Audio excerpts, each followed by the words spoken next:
Texas Southern and the Houston Texans pull off a game-changing sponsorship. Yes, Willie Simmons is a good coach. And the Madlocks to Alabama State would be a major W. Oh yeah, it's locked on HBCU. Play my music. You are Locked On HBCU, your daily podcast covering HBCU sports. Part of the Locked On Podcast Network, your team every day.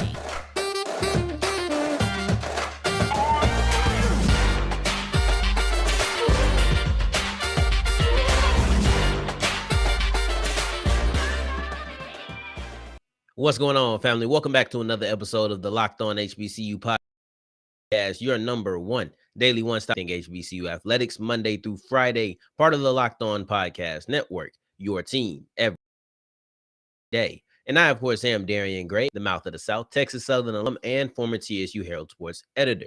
Thank you for going on this journey with me, making Locked On HBCU your first listen of the day.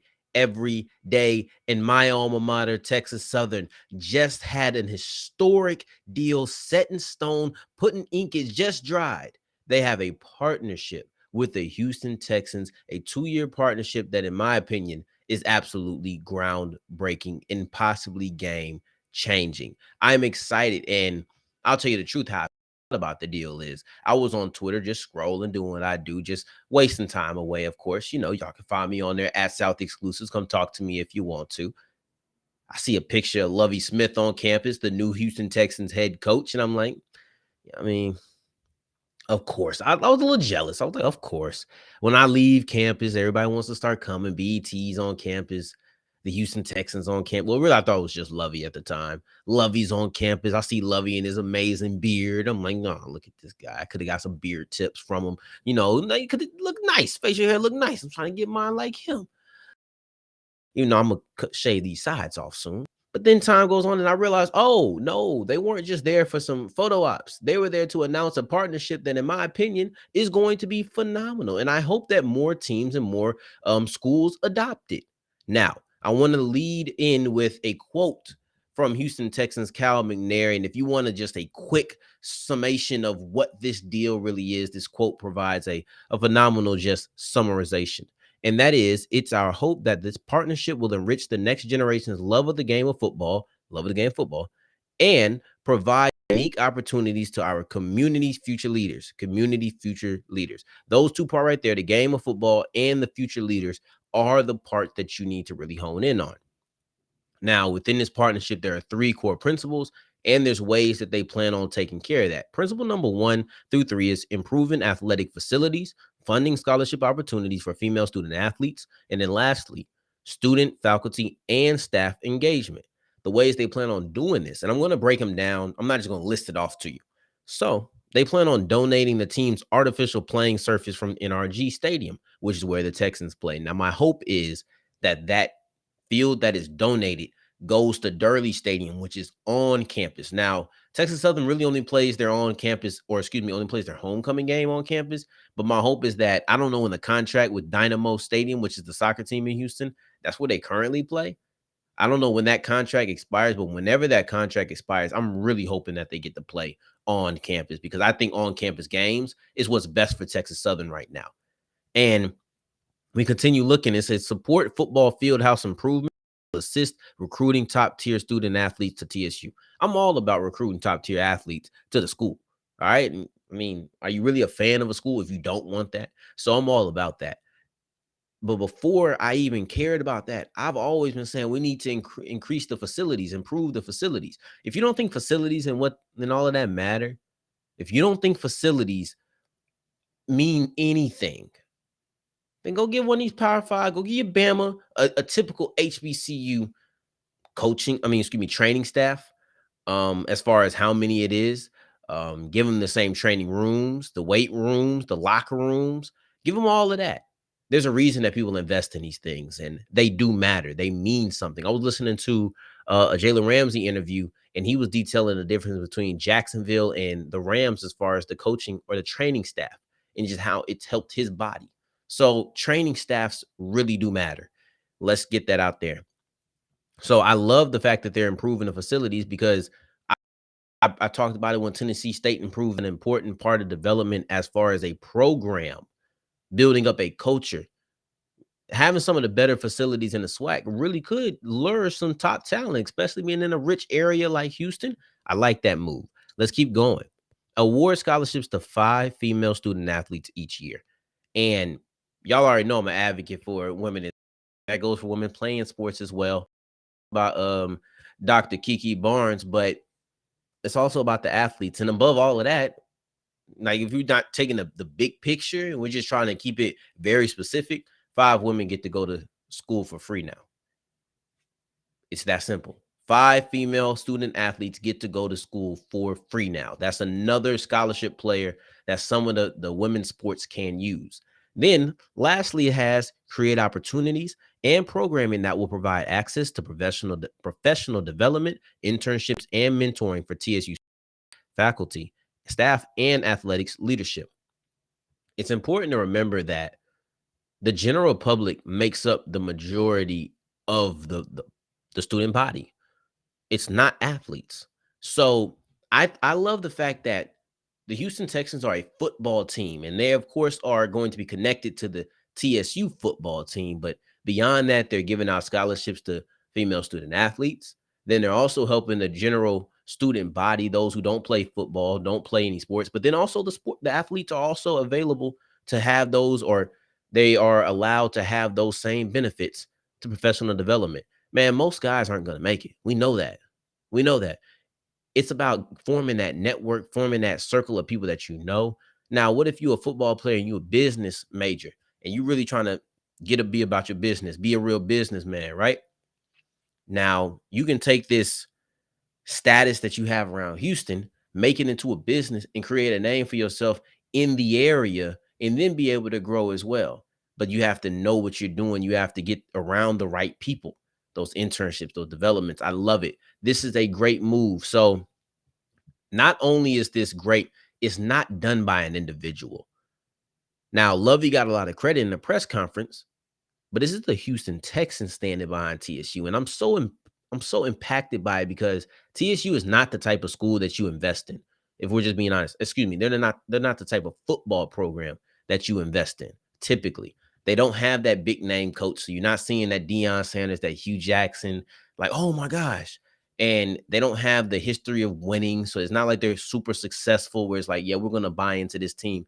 The Houston Texans are simply doing this because, hey, we're in Houston. It makes sense. I didn't see it coming, but it makes sense. TSU is completely a school that you invest in, but the football program has not been that for a little bit. And this could go a long way to getting them to that. You know, it's just that HBCUs are getting shine at a real opportune time. And I would love to see other schools do this. Maybe a North Carolina Central pairing with a Carolina Panthers, or North Carolina A&T, or Winston-Salem State. There's a lot of schools over there.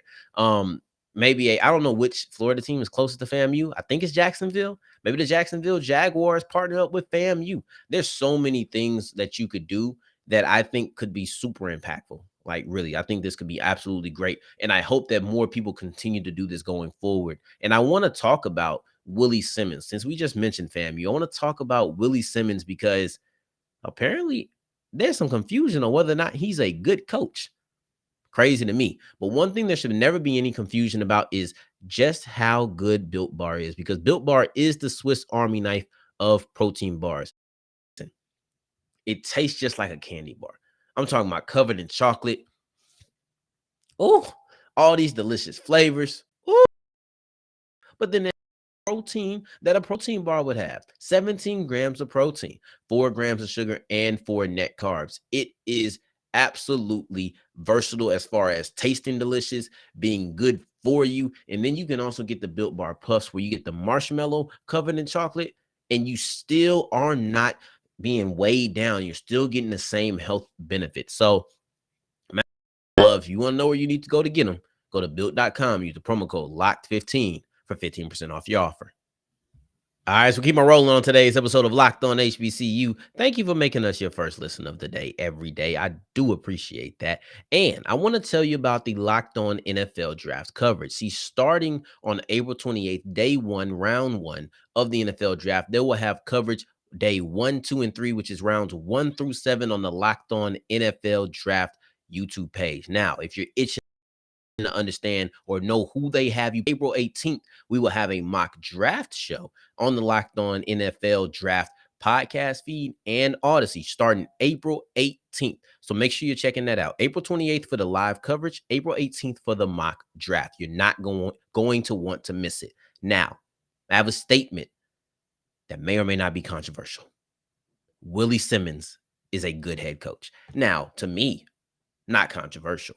Not at all. To you, I'm not quite sure. See, I thought this was something that we were all in agreement on. I thought we all understood that Willie Simmons, what he needed to do to be considered a Weber.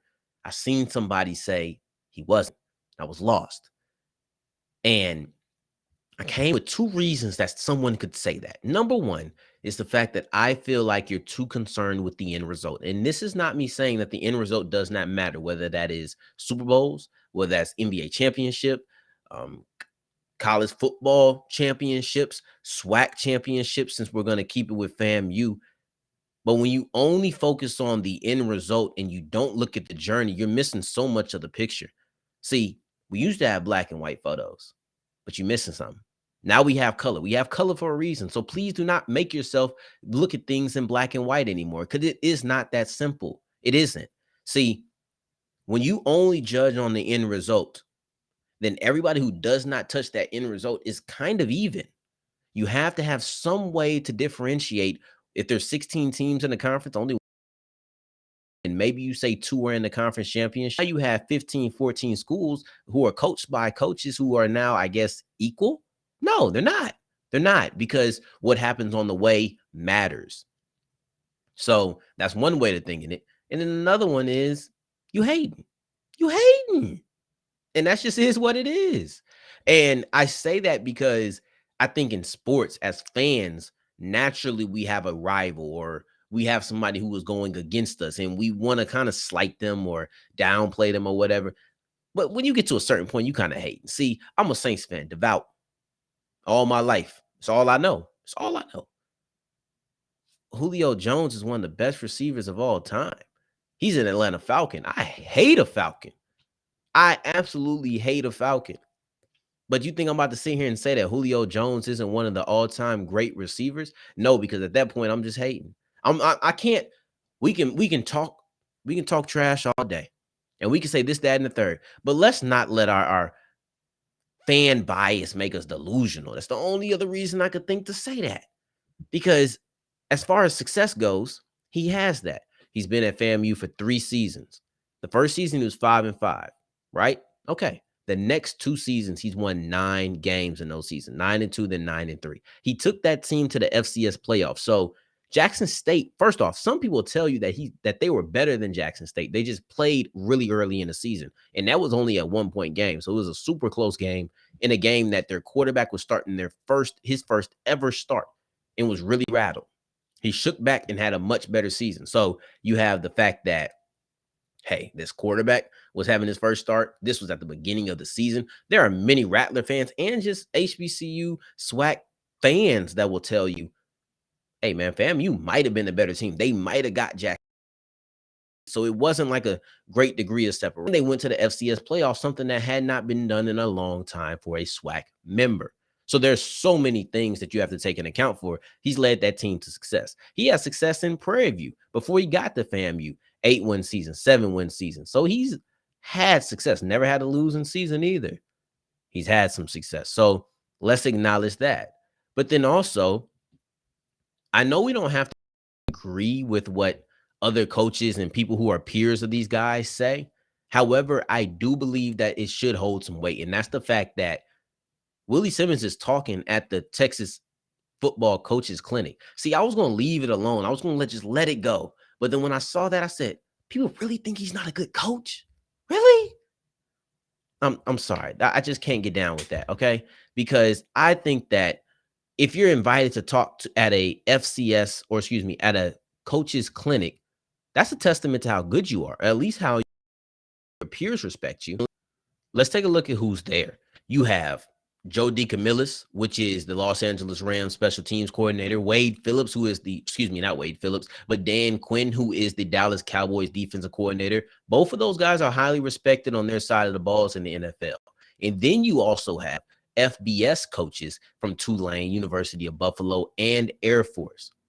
See, one thing I didn't name is an FCS coach. You know, I didn't name an HBCU coach. It's just not often you're going to see multiple HBCU coaches at these things. Not yet. I think it will be, but not yet. So not only is the only HBCU coach not is Willie Simmons the only HBCU coach. He's also the only FCS coach out of that whole subdivision. He's the only one who was invited to speak on his offensive philosophy. If somebody invites you to a coach's clinic to speak on philosophy on your side of the ball, you are a good coach. It's that simple. I understand that we are so focused on the end goal, but if you look at what happened in between, or the other parts of the story, really, then you're going to see he had success. It just wasn't the championship. And then also, if you just remove the fan bias and don't talk with your emotions and you just look at it, the success is there. The respect from his peers is there. The specialty on the side of the ball is there. Willie Simmons is a good coach. I don't really think that should be debatable. I also want to talk about another good coach, but this time he's a basketball guy, and that's Tony Madlock and his move from South Carolina State to Alabama State. But first, let me tell you about Bet Online, because you see the shirt, right? If you're on YouTube, you see the shirt. If not, know where your timestamp is right now and go look at this YouTube right now. If you're listening on audio, go check it out and look at the fact that I got this NOLA shirt on. Y'all know what it is. New Orleans, Louisiana, Laissez le bon temps roulé, right below the shirt. For those who didn't want to go look at YouTube, that is what I am wearing. And that's because my Pels knocked off San Antonio. I told you, if you listen to me, you probably would have made some good money. You would have made some good money on that game. Now you have another chance. They're going to be going against the Clippers today. It's not too late. Look at the spread. Look at your odds. Put some money down. Put some money down. Let's see what the over-under for Brandon Ingram points are, because he was doing really good. Matter of fact, let's see what the over-under for CJ McCollum points are. You're going to have that game. You're going to have Pelicans versus Clippers, but then you're also going to have Hawks versus Cavs. Those are your playing games. Before we get into the NBA playoffs, let's wager on that. But make sure you're using betonline.net, because, well, they're the fastest and easiest way to wager on all of your favorite sports. Bet Online, where the game starts. All right, so wrapping up today's episode of Locked On HBCU, I want to give the word of the day, because I used it already, but I forgot to define it. And that word of the day is opportune, meaning occurring at an appropriate time. And I believe that Alabama State scooped up Tony Madlock at a very opportune time, because scoring both the Madlocks, the coach and the player, is a major W for this program. Now, if you remember just a couple of days ago, I talked about, and if you didn't check that episode out a couple of days ago where I discussed Tony Madlock's departure from South Carolina State, go check it out, because I am going to reference it a couple of times in this episode. And I mean, hey, I'm sure you did it already, because you make us your first listen of the day every day, right? I ain't got to doubt you. But anyway, I want to talk about it very briefly, because I made a statement in there. I want to back it up. And that statement was the fact that the exact reason why Tony Madlock was so good for South Carolina State is the reason why Alabama State is taking him away. Now, earlier in this week, I talked about how it could really hurt South Carolina State and maybe send them into back into an abyss and be a crippling loss for the program. And I was not being hyperbolic with it at all. I really think that's true. So if I'm saying that about his departure from South Carolina State, one can only imagine what the impact on Alabama State would be, right? Because you would think it would be pretty similar, just in a positive way instead of a negative way. And I think that it could. Now, they're going into a very similar situation. This is why I think he's the perfect coach for Alabama State. See, last year, he being Tony Madlock, was going into a situation where this school had been bad for a long time. He was in rebuild mode. And it wasn't a slow rebuild. It was a quick rebuild. And that's what made him so attractive for Alabama State. See, they hadn't had a winning record in over a decade. He still didn't get that done, but he was 15-16, which was their best record since their last winning season. And that was in his first year. Now, the extra benefit that Alabama State has over South Carolina State is they are hoping to get an era out of Tony Madlock. They didn't get that at South Carolina State. They got a singular year. And that singular year was so impressive that Alabama State said, okay, I understand that Mo's gone. He went to Jackson State. We got to get us one of those guys. Tony Madlock is one of those guys. TJ Madlock is one of those guys. And we're going to talk about him in a second as a player. But last year, South Carolina State had a major victory over the University of South Florida as well. So you see an out-of-conference opponent get knocked off, which is always impressive. You've also seen them compete in their own conference, getting the number 5 seed in his first year. And his first year is always the important part when talking about this. So I think that he's the perfect man for the job. He's been through this. In a way, he might have it easier because Mo probably did something. I know they didn't win a lot of games, but you would think that Mo made somewhat of an impact. Maybe he had a couple of guys looking a little bit more, and maybe he can keep those guys from flipping over to Jackson State by Tony Madlock saying, "Look what I just did.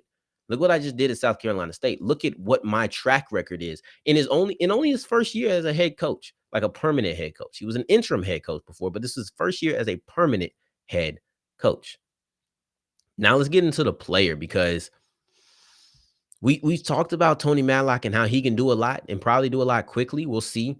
Hopefully, I know you're hoping that he does it quicker than if you're talking about Mo Williams. He took 2 years and still didn't get over two victories or 10 victories. You're hoping he moves a little faster than that.